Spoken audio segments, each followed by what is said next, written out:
Hello friends, welcome to our channel physics में। तो इस लेक्चर में पढ़ेंगे हम लोग जेनेटिक डिसऑर्डर। तो जेनेटिक डिसऑर्डर का मतलब क्या है कि जीन रिलेटेड डिसऑर्डर। ठीक है, अगर कोई भी डिसऑर्डर जो कैसा है जीन रिलेटेड है तो उसको बोलते हैं जेनेटिक डिसऑर्डर। टू टाइप के होते हैं। कौन सा? एक होता है मेंडेलियन डिसऑर्डर, ठीक, और दूसरा होता है जिसको बोलते हैं क्रोमोसोमल डिसऑर्डर। ठीक है, तो जेनेटिक डिसऑर्डर टू टाइप के होते हैं भाई। एक होता है मेंडेलियन डिसऑर्डर, मेंडेलियन डिसऑर्डर, ठीक है, और दूसरा होता है जिसको बोलते हैं क्रोमोसोमल डिसऑर्डर। तो एक होता है जिसको बोलते हैं मेंडेलियन डिसऑर्डर, ठीक है, और दूसरा जो होता है जिसको बोलते हैं क्रोमोसोमल डिसऑर्डर। क्रोमोसोमल, ठीक है, दूसरा क्या होता है क्रोमोसोमल डिसऑर्डर। तो मेंडेलियन डिसऑर्डर का मतलब क्या है कि इसमें क्या होता है डीएनए का सीक्वेंस। इसमें क्या होता है जो डीएनए का सीक्वेंस होता है, ठीक है, कोई भी एक सिंगल जीन अगर म्यूटेट हो चुका है, म्यूटेट, ठीक है, म्यूटेशन, अगर किसी भी सिंगल जीन में म्यूटेशन आ गया है तो उसको बोलते हैं क्या है मेंडेलियन डिसऑर्डर। मतलब जीन, मतलब इसमें डीएनए का क्या होता है, डीएनए का इसमें म्यूटेशन, इसमें जीन म्यूटेट हो जाता है, मतलब इसमें जीन का म्यूटेशन हो जाता है। ठीक है, अगर सिंगल जीन का म्यूटेशन है तो उसको बोलते हैं हम लोग, ये किसमें आता है, ये आता है मेंडेलियन डिसऑर्डर में। ठीक है, इसमें क्या होता है म्यूटेशन, इसमें क्या होता है जीन का इसमें म्यूटेशन होता है। ठीक है, क्रोमोसोमल डिसऑर्डर का मतलब है कि इसमें क्या होता है क्रोमोसोम के नंबर इसमें चेंज होते हैं। मतलब अगर वो मान लो कि आप मतलब टोटल 23 पेयर ऑफ क्रोमोसोम होते हैं, ठीक है, और एक pair one pair of chromosome extra गया, क्या फिर one pair of chromosome loss हो गया। बात को समझो आप कि टोटल क्रोमोसोम होते हैं 46, 23 पेयर के फॉर्म में होते हैं प्रेजेंट, पता है ना। टोटल क्रोमोसोम होते हैं ह्यूमन बीइंग में कितने होते हैं 46 क्रोमोसोम होते हैं और 23 के फॉर्म में रहते हैं। ठीक है, तो 46 क्रोमोसोम में अगर कोई एक क्रोमोसोम कम हो गया या कोई एक क्रोमोसोम ज्यादा गया, ठीक है, तो इसको बोलते हैं भाई क्रोमोसोमल डिसऑर्डर। इसमें क्या होता है क्रोमोसोम एक कम हो जाता है या फिर एक ज्यादा आ जाता है या फिर पूरा पूरा क्रोमोसोम का सेट ही इंक्रीज हो जाता है, या फिर इसमें क्या होता है पूरे क्रोमोसोम का सेट इसमें इंक्रीज हो जाता है। बात समझे? तो किसमें आता है क्रोमोसोमल डिसऑर्डर, एक क्रोमोसोम कम हो जाएगा या फिर एक क्रोमोसोम ज्यादा इसमें आ जाता है। क्लियर? सबसे पहले स्टार्ट करते हैं हम लोग मेंडेलियन डिसऑर्डर से। ठीक है, सबसे पहला डिसऑर्डर है जिसको बोलते हैं मेंडेलियन डिसऑर्डर। इसमें क्या क्या होता है, इसमें सिंगल जीन म्यूटेशन। ठीक है, तो इसमें क्या होता है भाई mutation in single gene. Single gene में क्या होता है इसमें म्यूटेशन हो जाता है। ठीक है, तो म्यूटेशन किसमें होता है, म्यूटेशन इन सिंगल जीन। इसका मतलब क्या समझना कि जीन है, ठीक है, डीएनए है, ठीक है, और डीएनए में देखो डीएनए जो है इसमें सीक्वेंस है ए और यहाँ पर है टी। तो मतलब अगर टी के जगह पर सी जाएगा, अगर टी के जगह पर ये रिप्लेस हो गए, चेंज हो गए, ठीक है, म्यूटेशन के चलते अगर टी के जगह पर यहाँ पर सी आ जाएगा, ठीक है, इसी को बोलते हैं सिंगल जीन म्यूटेशन। पहले क्या था, पहले टी था, ठीक है, लेकिन टी था तो म्यूटेशन के कारण यहाँ पर क्या आ चुका है, सी आ चुका, तो सिंगल जीन म्यूटेशन इसी को बोलते हैं। यही क्या है भाई मेंडेलियन डिसऑर्डर। बात समझे? जिसमें क्या होता है single gene mutation. Single gene क्या होता है, मतलब सिंगल डीएनए सीक्वेंस, इसमें सिंगल बेस सीक्वेंस क्या होता है भाई चेंज हो जाता है। ठीक है, तो इसमें क्या होता है सिंगल बेस सीक्वेंस इसमें चेंज हो जाता है, किसमें, मेंडेलियन डिसऑर्डर में। सबसे पहला डिसऑर्डर जो पढ़ेंगे, ठीक है, देखो मेंडेलियन डिसऑर्डर, ठीक है, जो होते हैं आपको समझ टू टाइप होते हैं। एक होता है ऑटोसोमल डिसऑर्डर, एक होता है सेक्स लिंक्ड डिसऑर्डर। ठीक है, तो मेंडेलियन डिसऑर्डर पढ़ेंगे हम लोग। एक होता है जिसको बोलते हैं, देखो ऑटोसोमल डिसऑर्डर, ऑटोसोमल होता है एक, और दूसरा होता है जिसको बोलते हैं सेक्स लिंक्ड। टू टाइप के क्या होते हैं डिसऑर्डर होते हैं भाई। एक होता है जिसको बोलते हैं ऑटोसोमल और दूसरा होता है जिसको बोलते हैं सेक्स लिंक्ड। ठीक है, ऑटोसोमल जो होता है टू टाइप होता है, एक होता है डोमिनेंट, ठीक, एक होता है डोमिनेंट और दूसरा होता है जिसको बोलते हैं रिसेसिव। तो ऑटोसोमल होता है डोमिनेंट या फिर ये होता है जिसको बोलते हैं हम लोग रिसेसिव। ठीक है, सेकंड होता है सेक्स लिंक्ड। सेक्स लिंक्ड भी होता है रिसेसिव या फिर डोमिनेंट। सेक्स लिंक्ड भी होता है क्या, ये भी होता है डोमिनेंट या फिर ये होता है रिसेसिव। ठीक है, तो रिसेसिव में क्या पढ़ेंगे, रिसेसिव में पढ़ेंगे हम लोग क्या, एक पढ़ेंगे इसमें हम लोग कलर ब्लाइंडनेस। एक क्या पढ़ेंगे भाई, एक पढ़ेंगे इसमें कलर ब्लाइंडनेस। एक डिसऑर्डर का नाम है जिसको बोलते हैं कलर ब्लाइंडनेस, और दूसरा पढ़ेंगे इसमें, ठीक है, जिसको बोलते हैं हेमोफिलिया। हेमोफिलिया, ठीक है। तो इसमें हम लोग 2 डिसऑर्डर को डिस्कस करेंगे, ठीक है, ठीक है। तो सेक्स लिंक्ड रिसेसिव में पढ़ेंगे सबसे पहले कलर ब्लाइंडनेस, और दूसरा डिसऑर्डर जो पढ़ेंगे हम लोग जो कि है हेमोफिलिया। एक किसमें पढ़ेंगे, सेक्स लिंक्ड रिसेसिव डिसऑर्डर में। फिर पढ़ेंगे हम लोग ऑटोसोमल रिसेसिव में, क्या पढ़ेंगे, डोमिनेंट में पढ़ेंगे हम लोग, ठीक है, मायोटोनिक डिस्ट्रॉफी होता है, इसमें आता है तो मायोटोनिक डिस्ट्रॉफी किसमें आता है, ऑटोसोमल डोमिनेंट डिसऑर्डर, ठीक है। तो मायोटोनिक डिस्ट्रॉफी ये किसमें आता है भाई, ऑटोसोमल डोमिनेंट में। और ऑटोसोमल रिसेसिव में पढ़ेंगे हम लोग PKU, फिनाइलक्यूटिनुरिया, इसमें क्या पढ़ेंगे, PKU फिनाइलक्यूटिनुरिया। सेकंड पढ़ेंगे sickle cell anaemia, sickle cell anaemia पढ़ेंगे इसमें, ठीक है, सिकल सेल अनीमिया, ठीक है। तो उसमें पढ़ेंगे हम लोग सिकल सेल अनीमिया। और क्या पढ़ेंगे भाई, और पढ़ेंगे इसमें जिसको बोलते हैं थैलासीमिया, और फिर पढ़ेंगे इसमें सिस्टिक फाइब्रोसिस, ठीक है। और क्या पढ़ेंगे इसमें, और पढ़ेंगे इसमें सिस्टिक फाइब्रोसिस, सिस्टिक फाइब्रोसिस। और क्या पढ़ेंगे भाई, थैलासीमिया। आपके स्टडी में सिस्टिक फाइब्रोसिस को ठीक है, थैलासीमिया, सिस्टिक फाइब्रोसिस को डिटेल में नहीं दिया है तो नहीं पढ़ेंगे हम लोग। बाकी जो भी आपके एनसीईआरटी में डिटेल में दिया है, क्योंकि देखो क्वेश्चन तो एनसीईआरटी से आएंगे, ठीक है। तो एनसीईआरटी में जो है उसको हम लोग कंप्लीट, हर एक लाइन एनसीईआरटी का कंप्लीट मैं आपको समझाऊंगा, ठीक है। सबसे पहले स्टार्ट करते हैं 1 बाय 1। चलो सबसे पहले देखते हैं हम लोग, ठीक है। सबसे पहले देखेंगे ऑटोसोमल डिसऑर्डर, ठीक है। तो सबसे पहले बात करेंगे ऑटोसोमल रिसेसिव डिसऑर्डर के बारे में। तो सबसे पहले हम लोग का डिसऑर्डर है ऑटोसोमल रिसेसिव डिसऑर्डर। तो स्टार्ट करते हैं भाई ऑटोसोमल रिसेसिव डिसऑर्डर, ठीक है। सबसे पहला है, सबसे पहले पढ़ेंगे हम लोग कलर, ठीक है। ऑटोसोमल रिसेसिव में मतलब सबसे पहले डिस्कस करेंगे जो कि हम लोग का है सिकल सेल अनीमिया। सबसे पहला है सिकल सेल अनीमिया, ठीक है। तो सिकल सेल अनीमिया क्या है, सिकल सेल अनीमिया एक, ठीक है, ऑटोसोमल रिसेसिव डिसऑर्डर है, ठीक है। तो कौन सा डिसऑर्डर है भाई, ये ऑटोसोमल रिसेसिव डिसऑर्डर है, ठीक है। तो ऑटोसोमल रिसेसिव डिसऑर्डर है सिकल सेल अनीमिया, बात समझे। तो ऑटोसोमल, ठीक, ऑटोसोमल रिसेसिव डिसऑर्डर है सिकल सेल अनीमिया। आखिर में सिकल सेल अनीमिया, ठीक है, आखिर में सिकल सेल अनीमिया जो होता है, आप समझो किसमें क्या होता है, जो इसमें आपको पता होगा किससे कंट्रोल होता है, ठीक है। तो sickle cell anaemia controlled bye,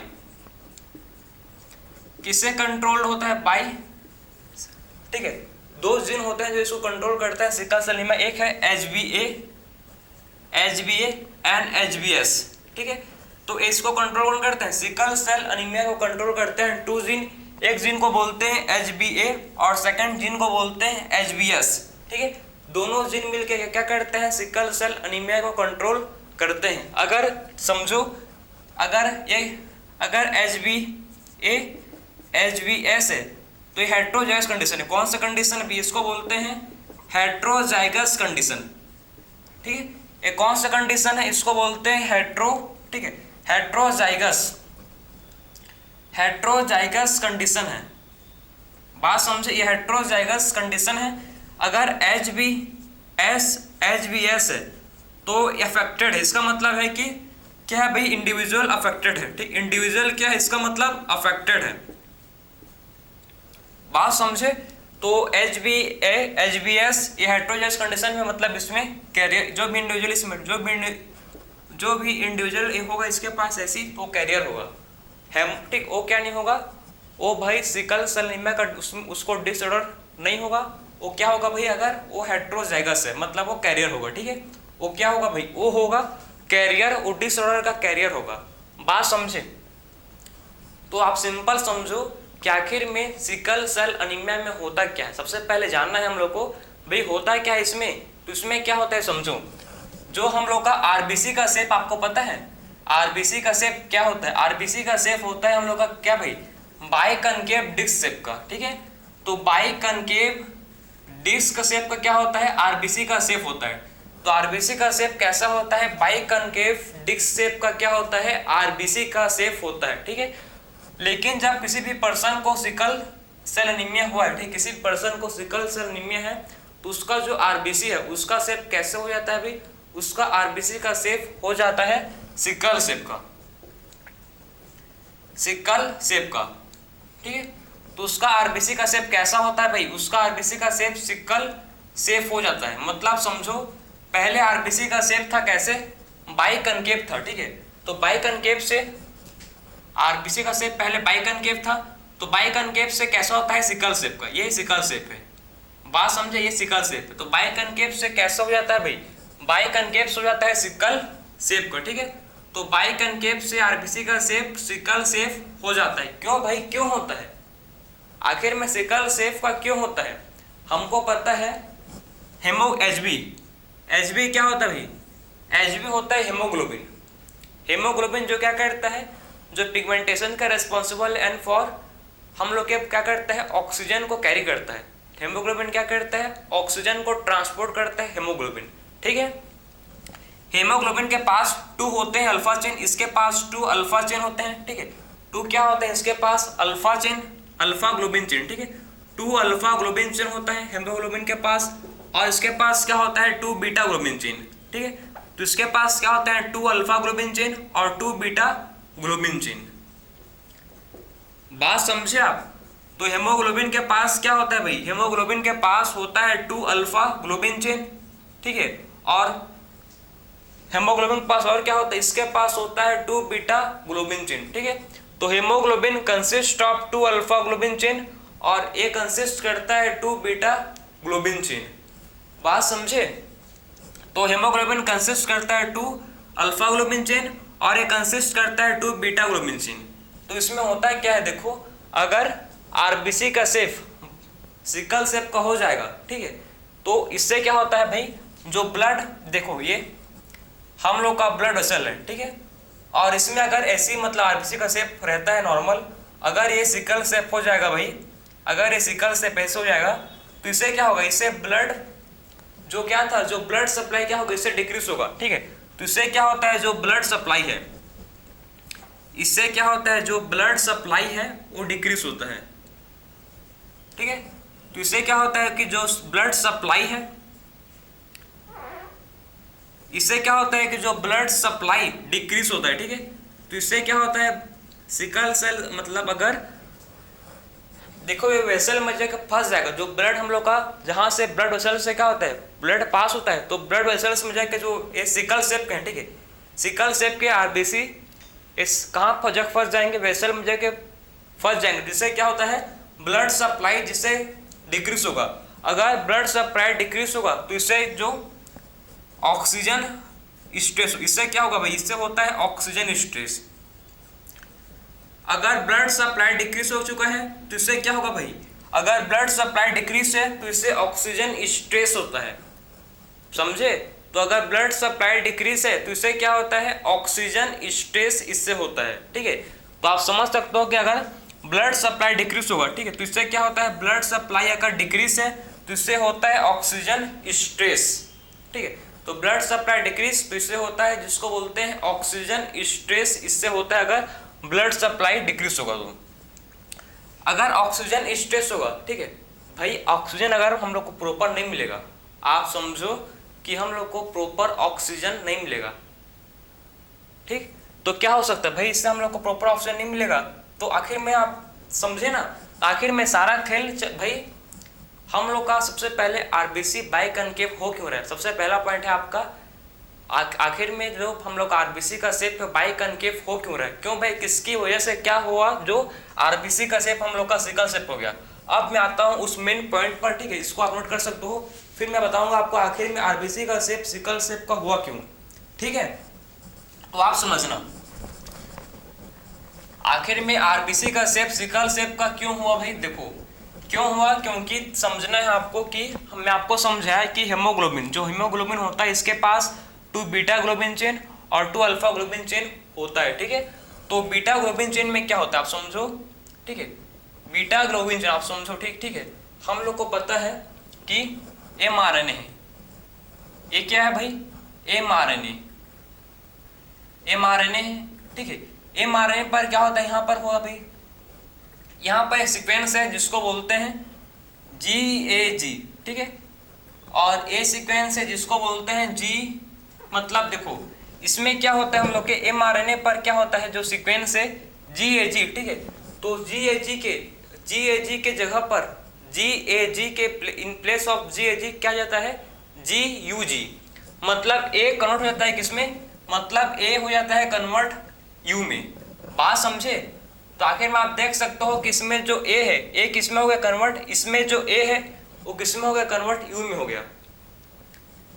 तो इसमें क्या होता है, देखो mRNA में जो हम लोग का, ठीक है, A है वो किसमें हो जाता है कन्वर्ट, A हो जाता है कन्वर्ट किसमें, U में, ठीक है। मतलब जो A किसके लिए कोड करता था, A कोड करता था फॉर ग्लूटामिक एसिड, ठीक है। तो A किसके लिए कोड करता था भाई, ग्लूटामिक एसिड के लिए जो A है ये कोड करता था, और U कोड करता था किसके लिए, U कोड करता है फॉर किसके लिए, वेलिन के लिए। तो इसमें क्या होता है, ग्लूटामिक एसिड किसमें हो जाता है कन्वर्ट, ग्लूटामिक एसिड हो जाता है कन्वर्ट वेलिन में। कहां पर होता है, ये होता है बीटा ग्लोबिन चेन के 6th पोजीशन पर, ठीक है। ये कौन सा चेन है, ये है बीटा ग्लोबिन चेन। तो बीटा ग्लोबिन चेन के आप देख सकते हो 6th पोजीशन, ठीक। तो इसका जो 6th पोजीशन है, मतलब 1 2 3 4 5 6, तो इसका जो 6th पोजीशन है, ठीक है, 6th पोजीशन पर क्या होता है, इसमें 6th पोजीशन पर जो ग्लूटामिक एसिड है, जो क्या था GLU, वो किसमें हो जाता है कन्वर्ट, वेलिन में। तो आप समझे इसमें क्या होता है भाई, कि आप समझो mRNA पर क्या होता है, जो सीक्वेंस है GAG वो किसमें हो जाता है कन्वर्ट, GUG में। क्यों होता है भाई, ड्यू टू म्यूटेशन। बात समझे? तो इसमें क्या होता है, जो समझो GAG किसमें होता है कन्वर्ट, GUG में, ठीक है। तो इसमें किसमें होता है, बीटा ग्लोबिन चेन के 6th पोजीशन पर, ठीक है। जो बीटा ग्लोबिन चेन है उसके 6th पोजीशन पर ही होता है कन्वर्ट, मतलब ग्लूटामिक एसिड वेलिन में कन्वर्ट हो जाता है। क्लियर है? तो इसमें क्या होता है, ग्लूटामिक एसिड वेलिन में कन्वर्ट हो जाता है। सिंपल समझ आया आपको? तो अगर 6 मतलब, तो इसमें क्या हो गया भाई, इसमें इसके जो प्रोटीन का क्वालिटी था उसको वो इफेक्टेड हुआ, ठीक है। जिससे क्या हुआ भाई, जो आरबीसी का शेप है वो बाई कनकेव हो गया। अगर बाई कनकेव बाई आरबीसी का शेप हुआ तो क्या करेगा भाई, ब्लड सप्लाई को डिक्रीज करेगा, ठीक है। अगर आरबीसी का शेप बाई कनकेव हुआ तो क्या करेगा, ब्लड सप्लाई को डिक्रीज करेगा, ठीक है, ब्लड सप्लाई को डिक्रीज करेगा, ठीक है। तो आरबीसी का शेप अगर सिकल शेप का है तो ब्लड सप्लाई को डिक्रीज करेगा, जिससे क्या होगा, जिससे कॉज होता है ऑक्सीजन स्ट्रेस। इससे क्या कॉज होगा, इससे कॉज होता है जिसको बोलते हैं हम लोग ऑक्सीजन स्ट्रेस। क्या होता है भाई, इससे कॉज होता है। बात समझे आप? ये था पूरा कॉन्सेप्ट हम लोग का sickle cell anaemia. I hope आपको समझ आया होगा सिकल सेल अनीमिया में होता क्या है, क्यों होता है, कहाँ पर होता है, कैसे होता है, ठीक है। मैं हर चीज आपको मैं एक्सप्लेन किया, ठीक है, कि सिकल सेल अनीमिया क्या है भाई, ऑटोसोमल रिसेसिव डिसऑर्डर है। क्यों होता है, ड्यू टू म्यूटेशन, म्यूटेशन के चलते होता है भाई, ठीक है। तो क्यों होता है भाई, ये होता है ड्यू टू म्यूटेशन के चलते होता है। म्यूटेशन के चलते जो आपका ग्लूटामिक एसिड है किसमें होता है कन्वर्ट, वेलिन में। समझे? तो ये था हम लोग का पहला ऑटोसोमल, ठीक है, रिसेसिव डिसऑर्डर। अब बात करेंगे सेकंड डिसऑर्डर जिसको बोलते हैं फेनिलकीटोनुरिया।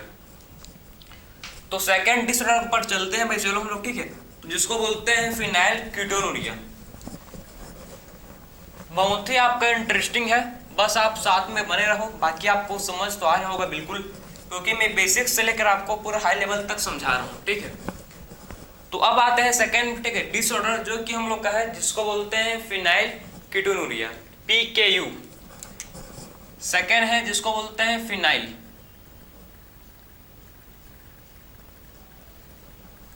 फेनिलकीटोनुरिया, ठीक है, जिसका बोलते हैं PKU। PKU का मतलब है फेनिलकीटोनुरिया। इसमें होता है क्या है भाई, देखो इसमें क्या होता है कि जो हम लोग का फिनाइलएलेनिन, आप समझना ध्यान से, बहुत ही इंपॉर्टेंट है, फिनाइलएलेनिन, फिनाइलएलेनिन, अलेनिन, ठीक है। फिनाइल जो हम लोग का क्या होता है, फिनाइल अलेनिन जो है, ठीक है, फिनाइल अलेनिन जो होता है वो किस में होता है कन्वर्ट, वो होता है कन्वर्ट किस में, टायरोसिन में, ठीक है। कौन सा एंजाइम रेस्पॉन्सिबल इसमें जो इसको, ठीक है, फिनाइल अलेनिन को कन्वर्ट करता है किसमें, टायरोसिन में। जो एंजाइम इसका रेस्पॉन्सिबल होता है उसको बोलते हैं फिनाइल अलेनिन हाइड्रोक्सिलेज। जो एंजाइम क्या होता है रेस्पॉन्सिबल है उसको बोलते हैं भाई क्या, उसका नाम क्या है, फिनाइल, ठीक है, अनलिन, ठीक है।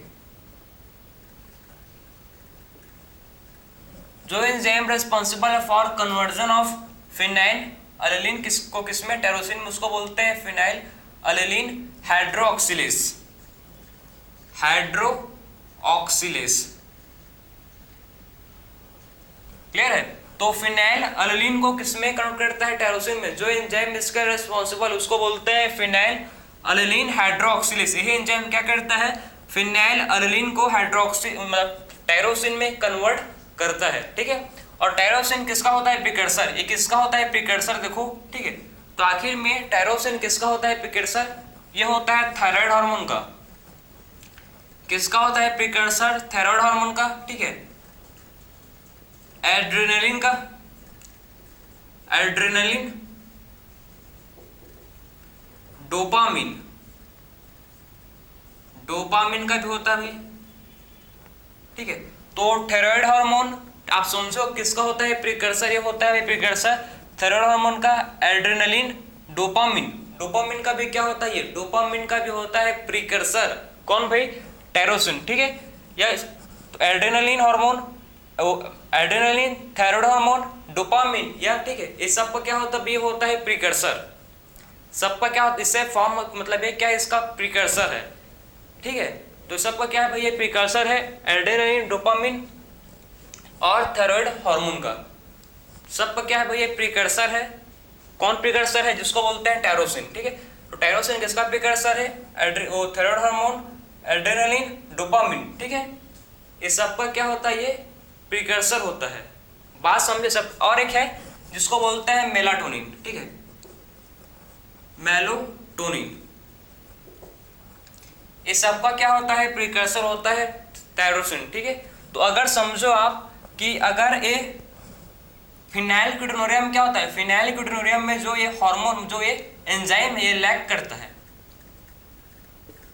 फिनाइल कीटोनूरियम में जो एंजाइम फिनाइल अलेनिन हाइड्रोक्सिलेज जो क्या करता है, फिनाइल अलेनिन को किसमें करता है कन्वर्ट, टायरोसिन। वही एंजाइम क्या होता है, इसमें लैक करता है, वो एंजाइम इसमें एब्सेंट होता है। भाई बात समझ आ रहा है आपको मैं क्या बोल रहा हूँ, ध्यान से सुनो कि फिनाइल अलेनिन किसमें होता है कन्वर्ट, टायरोसिन में। कौन करता है भाई इसको, फिनाइल अलेनिन हाइड्रोक्सिलेज, फिनाइल पीकेयू जिसको बोलते हैं फिनाइल कीटोनूरिया, उसमें क्या होता है, उसमें जो एंजाइम है फिनाइल हाइड्रोक्सिलेज, वही एंजाइम इसमें एब्सेंट होता है, लैक करता है। वही एंजाइम क्या होता है इसमें एब्सेंट, जिससे क्या होता है फिनाइल एरोनिन का एक्युमुलेशन होता है, कहाँ पर, ब्रेन में। भाई समझो आप, ठीक है। जिससे क्या होता है, फिनाइल एरोनिन का होता है एक्युमुलेशन इन ब्रेन। ब्रेन में एक्युमुलेशन होता है इन द फॉर्म ऑफ, किसके फॉर्म में होता है भाई, ये होता है फिनाइलिक, ठीक है। किसके फॉर्म में होता है एक्युमुलेशन, ये होता है फिनाइल एलेनिक एसिड के फॉर्म में, ठीक है। तो किसके फॉर्म होता है इसमें, ये होता है जिसको बोलते हैं भाई, ठीक है, फिनाइल पायरुविक एसिड फॉर्म में, ठीक है।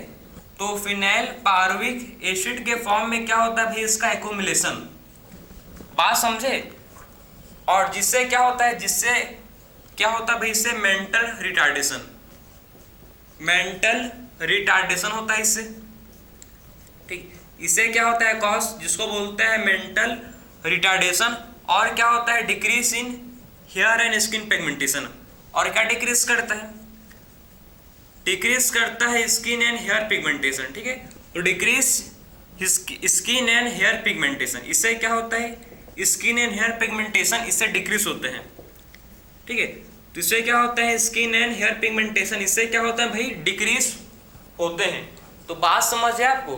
तो आखिर में देखो कितना खतरनाक है phenyl alanine, PKU, phenyl ketonuria, जो क्या करता है, फिनाइल एलेनिन को टायरोसिन में कन्वर्ट करता है। अगर नहीं कर पाया, अगर एंजाइम में नहीं है, एब्सेंट है, तो क्या होता है, फिनाइल अल्लीन का एक्युमुलेशन होता है ब्रेन में। क्या होता है भाई, फिनाइल अल्लीन का एक्युमुलेशन कहां पर होगा, ब्रेन में होगा, ठीक है। अगर ब्रेन में इसका एक्युमुलेशन होगा, समझो बात को, ठीक है, तो जो फिनाइल अल्लीन किसमें होता है कन्वर्ट, ये होता है फिनाइल पार्विक एसिड में, ठीक, किसमें होता है कन्वर्ट भाई, ये होता है कन्वर्ट किसमें, फिनाइल पार्विक एसिड में, ठीक है। और ये क्या करता है, ये करता है आप मेंटल रिटार्डेशन, ठीक है, मेंटल रिटार्डेशन करेगा और क्या करेगा, डिक्रीज करेगा किसको, ये डिक्रीज करता है स्किन एंड हेयर पिगमेंटेशन को, ठीक है। मेंटल रिटार्डेशन करेगा और क्या डिक्रीज करेगा, ये डिक्रीज करता है स्किन एंड हेयर पिगमेंटेशन को, ये डिक्रीज करता है। क्लियर है, तो बात समझे ना। तो क्या करता है, स्किन एंड हेयर पिगमेंटेशन को ये डिक्रीज करता है। तो ये क्या देखो, सिंगल जीन क्या कर रहा है, इन्फ्लुएंस कर रहा है मेनी कैरेक्टर को, ठीक है। सिंगल जीन क्या कर रहा है भाई, बहुत सारे कैरेक्टर को इन्फ्लुएंस कर रहा है, इसी को बोलता है प्लियोट्रॉफी, कि single gene show multiple effect. एक सिंगल जीन से क्या हो रहा है भाई, मल्टीपल इफेक्ट हो रहे हैं। फिनाइल अल्लीन क्या अमीनो एसिड है, कंफ्यूज मत होना, ठीक है। फिनाइल अल्लीन क्या है, एक अमीनो एसिड है, ठीक है। तो फिनाइल अल्लीन क्या है, एक अमीनो एसिड है। क्लियर। तो ये था हम लोग का सेकंड ऑटोसोमल, ये क्या है भाई, ऑटोसोमल रिसेसिव डिसऑर्डर, ठीक है, ये भी ऑटोसोमल रिसेसिव डिसऑर्डर है, ठीक है। तो फिनाइल पीकेयू क्या है, ये भी ऑटोसोमल रिसेसिव डिसऑर्डर है, ठीक है। तो पीकेयू क्या है भाई, ऑटोसोमल रिसेसिव डिसऑर्डर। कंप्लीट हुआ भाई सेकंड। अब बात करेंगे थर्ड, थैलासीमिया, ठीक है। अब बात करेंगे थर्ड डिसऑर्डर जो कि होता है भाई, जिसको हम लोग बोलते हैं थैलासीमिया। देखते हैं, चलो अब थर्ड जो हम लोग का है थैलासीमिया। थैलासीमिया बहुत ही इंपॉर्टेंट, ये भी क्या है, थैलासीमिया भी ऑटोसोमल रिसेसिव डिसऑर्डर है, ठीक है। तो थैलासीमिया भी क्या है भाई, थैलासीमिया भी ऑटोसोमल रिसेसिव डिसऑर्डर है, जिसको बोलते हैं थैलासीमिया। देखो जरा, थैलासीमिया,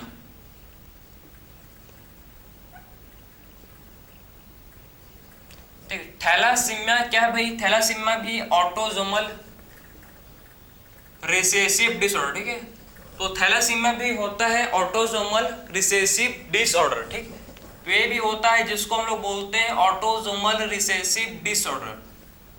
तो थैलासीमिया क्या है, थैलासीमिया भी होता है ऑटोसोमल रिसेसिव डिसऑर्डर होता है थैलासीमिया। क्लियर। तो आखिर में थैलासीमिया, थैलासीमिया में होता क्या है भाई, इसको जरा देखो जरा, ठीक है। थैलासीमिया हमको, हम लोग ने अभी बात किया सिकल सेल एनीमिया, ठीक है। इसमें हेमोग्लोबिन जो होता है, जिसमें होता है 2 beta chain 2 alpha globin chain. अभी मैं आपको समझाया था जस्ट पहले, इसके 2 मिनट पहले सिकल सेल में पढ़े थे हम लोग। और इसमें होते हैं 2 बीटा ग्लोबिन चेन, ठीक है। तो हेमोग्लोबिन के पास क्या होता है, हेमोग्लोबिन के पास होता है 2 अल्फा ग्लोबिन चेन, और हेमोग्लोबिन के पास होता है प्रेजेंट 2 बीटा ग्लोबिन चेन, ठीक है। हेमोग्लोबिन के पास क्या होता है, हेमोग्लोबिन के पास होता है 2 अल्फा ग्लोबिन चेन होते हैं, और 2 बीटा ग्लोबिन चेन क्या होता है, हेमोग्लोबिन कंसिस्ट करता है। क्लियर।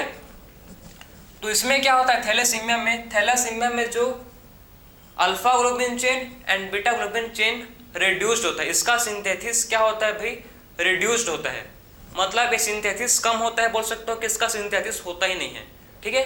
तो अल्फा मतलब थैलेसीमिया में क्या होता है, इसमें जो alpha and beta globin chain है उसका सिंथेसिस रिड्यूस्ड हो जाता है। मतलब पूरा कब, मतलब उसका हेमोग्लोबिन का सिंथेसिस जो कि है alpha and beta globin chain, उसका सिंथेसिस रिड्यूस्ड हो जाता है। मतलब उसका सिंथेसिस बहुत ही कम होता है, या फिर उसको बोल सकते हो आप उसका सिंथेसिस होता ही नहीं है, ठीक है। इसका सिंथेसिस बहुत कम होगा, या फिर बोल सकते हैं क्या कि इसका सिंथेसिस होता ही नहीं है। 2 कंडीशन है भाई, सिंथेसिस होगा या सिंथेसिस होगा ही नहीं। तो इसमें क्या होता है, इसका सिंथेसिस होता ही नहीं है। बात समझे आप, ठीक है।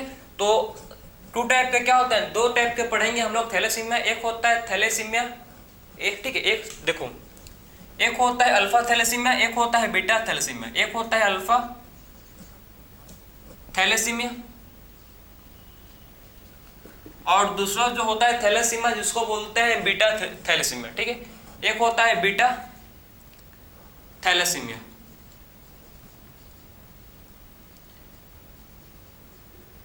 टू टाइप के क्या होता है भाई, टू टाइप के होते हैं थैलेसीमिया, एक होता है अल्फा थैलेसीमिया, एक होता है जिसको बोलते हैं बीटा थैलेसीमिया, ठीक है। टू टाइप के क्या होता है थैलेसीमिया होता है alpha and beta thalassaemia. Alpha thalassaemia में क्या अफेक्टेड होता है, इसमें अल्फा ग्लोबिन चेन, ठीक है। तो इसमें क्या होता है, इसमें अल्फा ग्लोबिन चेन जो है, ठीक है, अल्फा ग्लोबिन चेन इसमें अफेक्टेड रहता है, ठीक है। तो इसमें अल्फा ग्लोबिन चेन अफेक्टेड रहता है, बात समझे। तो इसमें क्या रहता है भाई, जो अल्फा ग्लोबिन चेन है इसमें अफेक्टेड रहता है, किसमें, अल्फा थैलेसीमिया में, क्लियर है। और बीटा थैलेसीमिया में क्या होता है, इसमें बीटा ग्लोबिन चेन इसमें अफेक्टेड रहता है, इसमें प्रोडक्शन ऑफ किसका प्रोडक्शन अफेक्टेड, इसमें production of beta globin chain, ठीक है, production of beta globin chain इसमें अफेक्टेड रहता है। तो इसमें production of beta globin chain क्या होता है भाई, इसमें अफेक्टेड होता है, ठीक है। तो बीटा ग्लोबिन चेन इसमें अफेक्टेड रहता है, होता है, मतलब अफेक्टेड होता है, क्लियर है, सिंपल है, समझो आप कि देखो अल्फा थैलेसीमिया में क्या होगा, इसमें किसके प्रोडक्शन अफेक्ट, इसमें किसका प्रोडक्शन अफेक्टेड होगा भाई, इसमें अल्फा ग्लोबिन चेन का प्रोडक्शन इसमें अफेक्टेड होगा, ठीक है। तो अल्फा थैलेसीमिया में क्या होगा, इसमें production of alpha globin chain affected होगा, क्लियर है। और बीटा थैलेसीमिया में क्या होगा, बीटा थैलेसीमिया में production of beta globin chain इसमें अफेक्टेड होगा, क्लियर है। तो अल्फा थैलेसीमिया में क्या होगा, production of alpha globin chain affected होगा, और बीटा थैलेसीमिया में production of beta globin chain, ठीक है। बीटा थैलेसीमिया में क्या होगा भाई, production of beta globin chain इसमें अफेक्टेड होगा। तो टू टाइप पे क्या होते हैं भाई आपके थैलेसीमिया, एक होता है अल्फा, एक होता है बीटा। तो अल्फा थैलेसीमिया होता है और दूसरा होता है जिसको बोलते हैं अल्फा थैलेसीमिया, और दूसरा क्या होता है जिसको बोलते हैं बीटा थैलेसीमिया, ठीक। तो बात करेंगे हम लोग, देखो भाई कि आखिर में कौन कंट्रोल करता है, ठीक है। तो अल्फा, ठीक है, जो अल्फा थैलेसीमिया है इसको कंट्रोल करता है, ठीक है, कंट्रोल बाय टू जीन, जिसको क्या करता है, कंट्रोल करता है टू जीन। तो alpha thalassaemia controlled by two gene, दो जीन मिलकर क्या करते हैं, अल्फा थैलेसीमिया को कंट्रोल करते हैं, ठीक है। तो टू जीन मिलकर क्या करते हैं भाई, अल्फा थैलेसीमिया को कंट्रोल करते हैं। तो कंट्रोल बाय HbA1, ठीक, HbA1 एंड HbA2,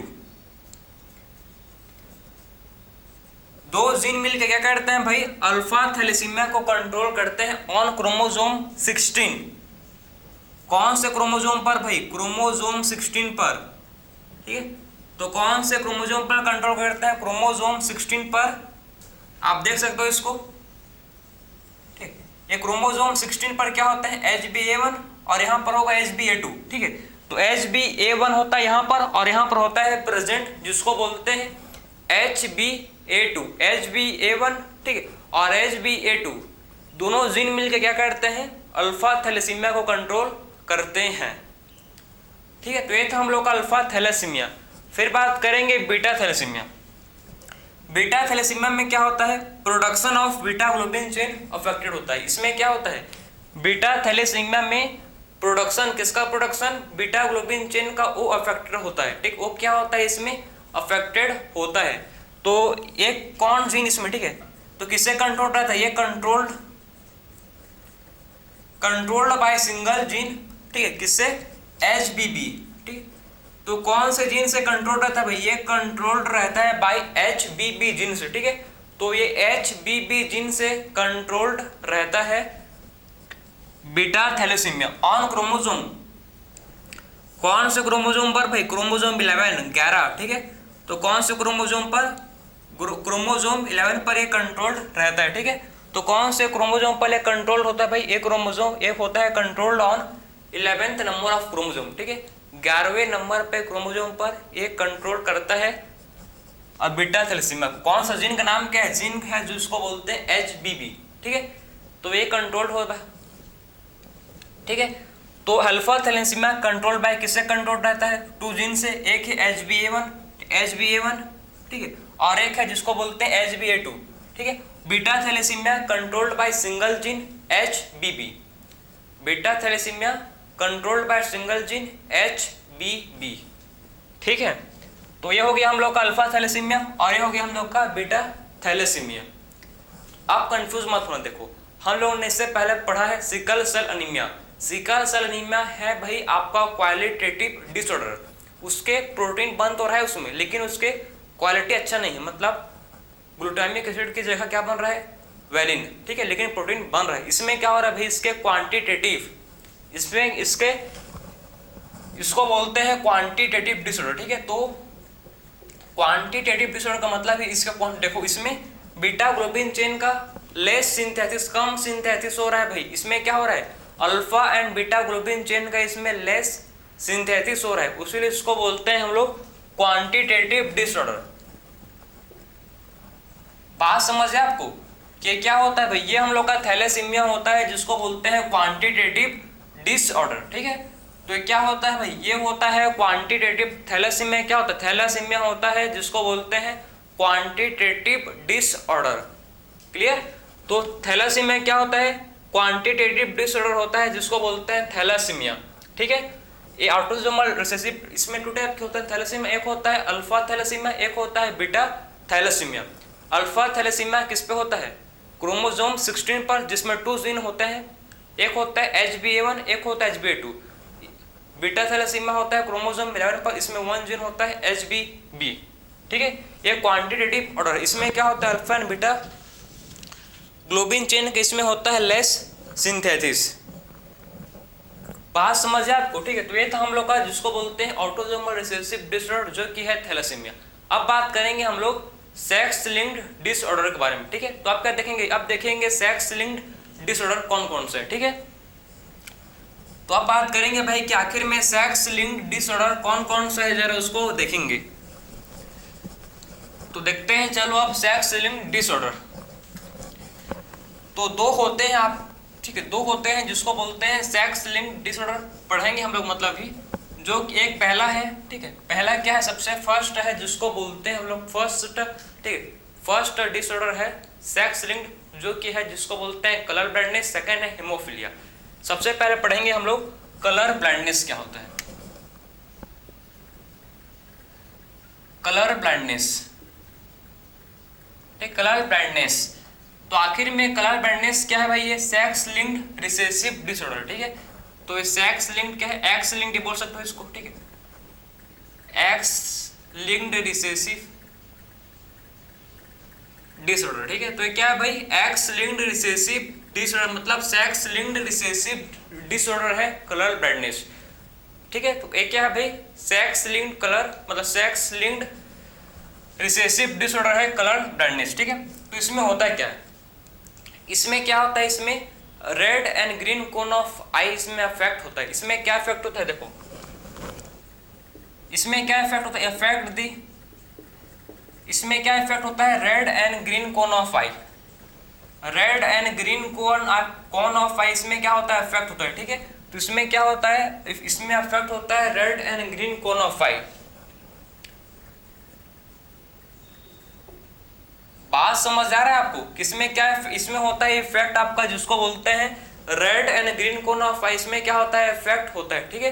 तो इसमें जो red and green cone of eye है वो इसमें अफेक्ट होता है, क्लियर है। तो इसमें red and green cone of eye इसमें क्या होता है भाई, इसमें अफेक्ट होता है, ठीक है। तो इसमें अफेक्ट होता है जिसको बोलते हैं red and green cone of eye. क्यों होता है, due to mutation on X chromosome. क्यों होता है भाई, due to mutation, colour blindness क्यों होता है, due to mutation on X chromosome. Mutation किसमें होता है, एक्स क्रोमोसोम पर, तभी क्या होता है भाई, कलर ब्लाइंडनेस होता है, ठीक है। तो आखिर में कलर ब्लाइंडनेस क्यों होता है, जब एक्स क्रोमोसोम पर म्यूटेशन होगा, ठीक है। जब क्या होता है, एक्स क्रोमोसोम पर म्यूटेशन होता है तो इससे क्या होता है, कलर ब्लाइंडनेस इससे होता है। जब एक्स क्रोमोसोम पर क्या होता है भाई, म्यूटेशन, तो इससे क्या होता है, कलर ब्लाइंडनेस इससे होता है। बात समझे। तो जब क्या होगा, एक्स क्रोमोसोम पर mutation, mutation on X chromosome, तभी क्या होगा, कलर ब्लाइंडनेस होगा, ठीक है।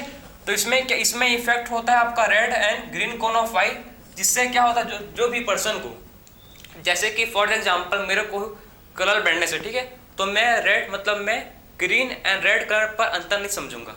मेरे को ग्रीन कलर और मेरे को लाल कलर दोनों सेम दिखेगा, अंतर अलग नहीं दिखेगा, ठीक है। तो जिसको भी मतलब कलर ब्राइटनेस होता है उसको मतलब रेड एंड ग्रीन कलर में अंतर दिखाई नहीं देता, उसको मतलब वो डिस्क्रिमिनेट नहीं कर पाता है कि ग्रीन कलर है और ये रेड कलर है बोल के। बात समझे? तो ये क्या है भाई, इसी को बोलते हैं कलर ब्राइटनेस। जो क्या है इसमें क्या इफेक्ट होता है, इसमें इफेक्ट होता है red and green cone of eye, ठीक है। तो इसमें red and green cone of eye में क्या होता है, इफेक्ट होता है, ठीक है। तो इसमें red and green cone of eye में क्या होता है, इफेक्ट होता है। फिर बात करूं मैं, देखो भाई सेकंड, ठीक है, कि आखिर में ये जो कलर ब्राइटनेस है, ठीक है, ये होता है मतलब 0.8%, मतलब मेल में कितना होता है भाई, 8% होता है। बात समझो आप, ठीक है। और 0.4% होता है फीमेल में। ये तो आप बहुत लोग बोलोगे ना इंसाफी है, ठीक है। तो आप देख सकते हो कि 8% होता है मेल में, 8% मेल में, और ओनली मतलब 0.4% होता है फीमेल में। क्यों भाई, क्यों इतना डिफरेंस, किस लिए? क्योंकि आपको पता है भाई कि मेल के अंदर, ठीक है, हमको पता है कि मेल के अंदर ओनली क्या होता है, ओनली 1 एक्स क्रोमोसोम होता है। खाली एक तो क्या होता है मेल के अंदर, एक एक्स एंड 1 वाई क्रोमोसोम होता है। पता है सबको कि मेल के अंदर क्या होता है, मेल के अंदर एक 1 एक्स क्रोमोसोम और एक वाई क्रोमोसोम होता है। वही मैं बात करूँ फीमेल के अंदर, तो फीमेल में क्या होता है भाई, फीमेल में होता है, फीमेल के पास होता है 2 एक्स क्रोमोसोम। पता है ना सबको, फीमेल के पास क्या होता है, फीमेल के पास होता है 2 एक्स क्रोमोसोम, ठीक है। तो फीमेल के पास क्या होता है, फीमेल के पास होता है 2 एक्स क्रोमोसोम। समझे बात को? तो मेल के पास ओनली 1 एक्स क्रोमोसोम और फीमेल के पास एक्स क्रोमोसोम।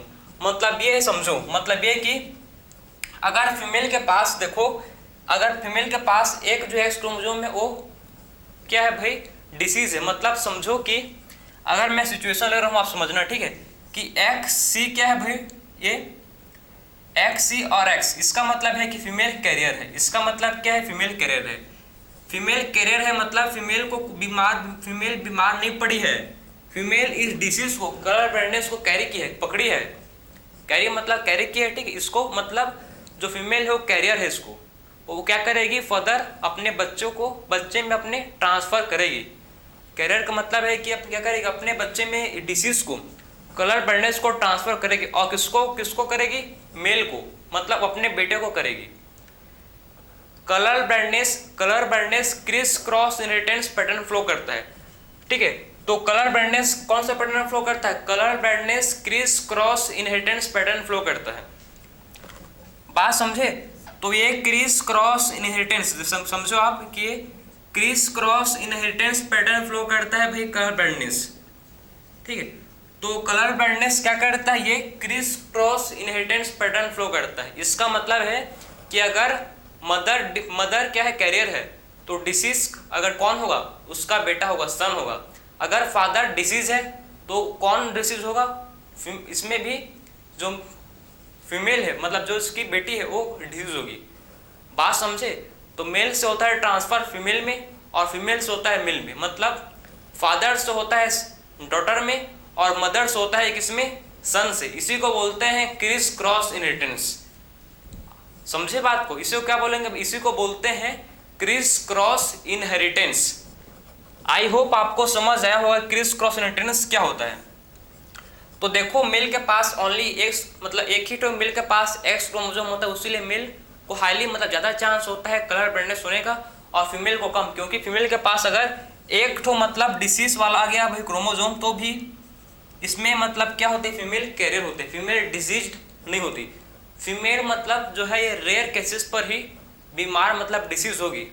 कैसे? मतलब देखो, जब फीमेल जो है मतलब मदर जो है कैरियर होगी और फादर क्या है, डिसीज्ड है। मदर है कैरियर, फादर है डिसीज्ड, तभी डॉटर क्या होगी भाई, वो उसको डिसीज होगी। बात समझे? अगर फादर है डिसीज्ड, कलर ब्लाइंडनेस है फादर को, और मदर उसकी कैरियर है, तभी क्या होगा, जो उसकी बच्ची मतलब जो उसकी बेटी डॉटर होगी वही क्या होगी, उसकी कलर ब्लाइंडनेस होगी। वरना ऐसी कंडीशन पर नहीं होगी। बात समझे? नॉर्मल कंडीशन पर नहीं होगी।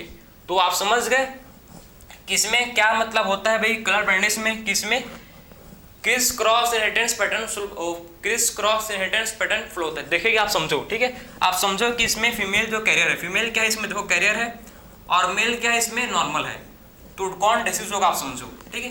तो कौन डिसीज होगा इसको आप समझो।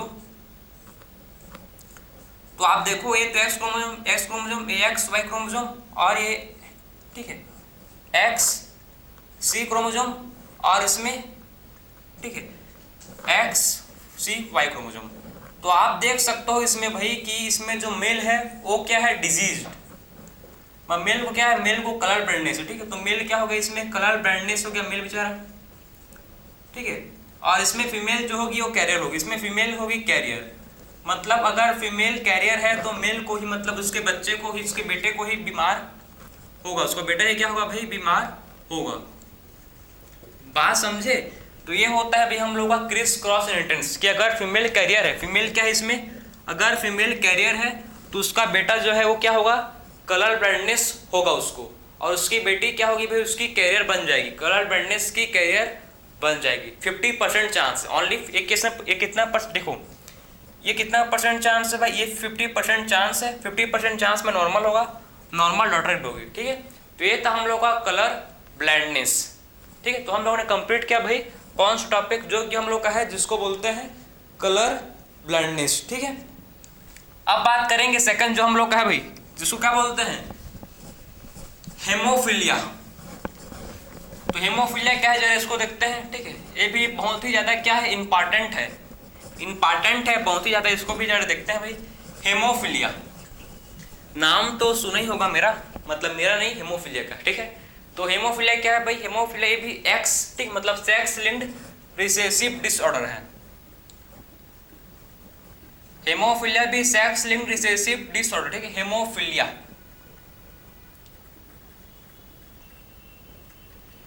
तो हेमोफीलिया भी क्या है, हेमोफीलिया भी एक सेक्स लिंक्ड रिसेसिव डिसऑर्डर है जिसको बोलते हैं हेमोफीलिया, ठीक है। तो हेमोफीलिया में होता क्या है, हेमोफीलिया में देखो इसमें जो प्रोटीन जो क्या होता है इन्वॉल्व होता है ब्लड क्लोटिंग में। ऐसा प्रोटीन जो किसमें इन्वॉल्व है भाई ब्लड क्लोटिंग मतलब जहां से हम लोग कहीं पर भी चोट लगता है वहां से खून बहता है। खून खाली 1 मिनट 2 मिनट तक बहेगा, फिर उसके बाद अपने आप रुक जाता है। जब उसको आप प्रेस करते हो तो अपने आप खून रुक जाता है। भाई आपके प्रेस करने से खून नहीं रुकता है, क्यों रुकता है पता है आपको, आपका क्लोटिंग फैक्टर उस पर आ जाते हैं, आपका क्लोटिंग फैक्टर उस पर काम करता है, ठीक है। उसीलिए आपका ब्लड फ्लो है रुक जाता है, ठीक है।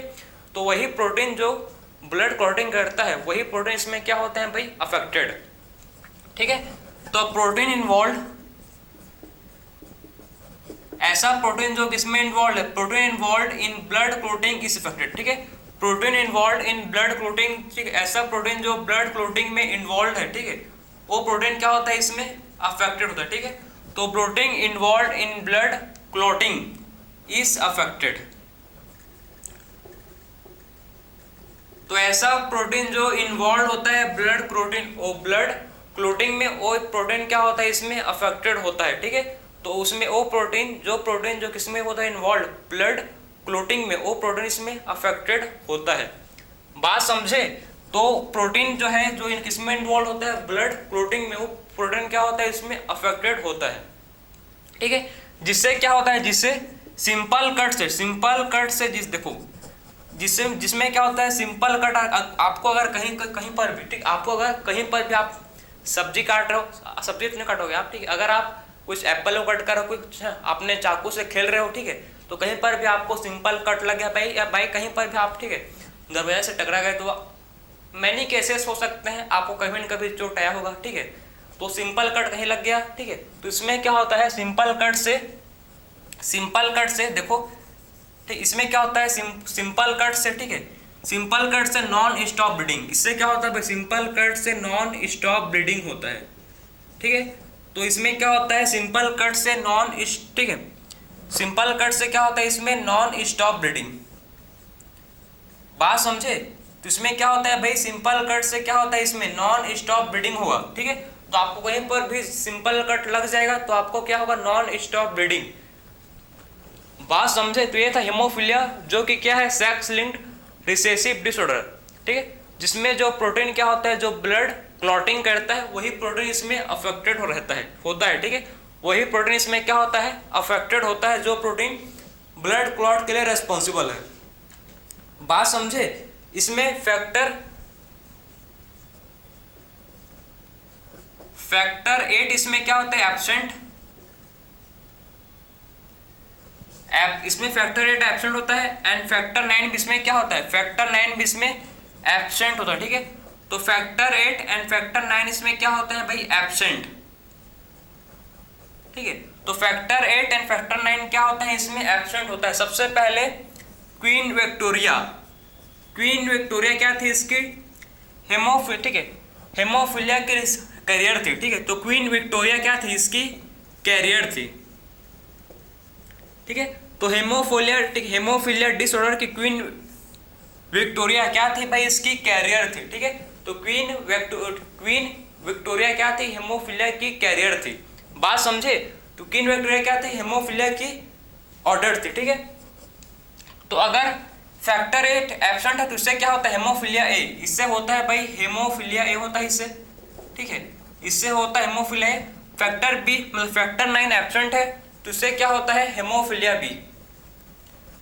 अगर फैक्टर 8 एब्सेंट है तो हेमोफिलिया ए, फैक्टर 9 एब्सेंट है तो इससे क्या होता है, हेमोफिलिया बी इससे होता है। बात समझे? Simple cut non stop breeding, simple cut non stop breeding, factor 8 absent, factor 9 इसमें एब्सेंट, फैक्टर 8 से हेमोफिलिया ए, फैक्टर 9 से हेमोफिलिया बी।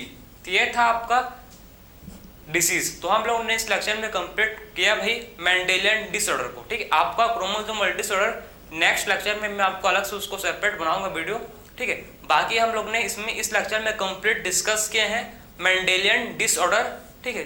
जो हम लोग पढ़े सबसे पहले ऑटोसोमल डिसऑर्डर, उसके बाद पढ़े हम लोग sex linked recessive disorder, autosomal recessive disorder, और सेकंड क्या है, सेक्स लिंक्ड रिसेसिव डिसऑर्डर। तो मिलते हैं फिर से एक न्यू लेक्चर में, मतलब न्यू लेक्चर में। तो राधे राधे।